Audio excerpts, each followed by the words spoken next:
surfing at saka texting. So text addict ka ba? Hindi naman po masyado. Kaya parang hindi ka nagre-reply pag text ka namin. Hindi, joke lang. Okay.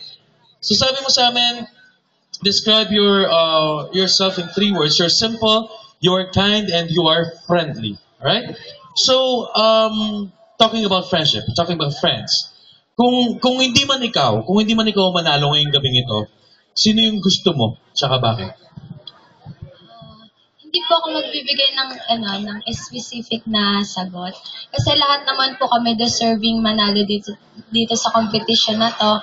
And lahat po kami may sariling talent at sariling galing.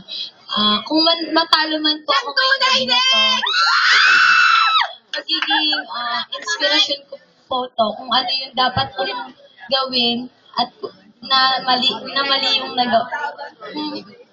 yung maling nagawa ko dapat kong itama. Yun lamang po at maraming salamat. Thank you very much. That's candidate number 7, Charlene De Castro.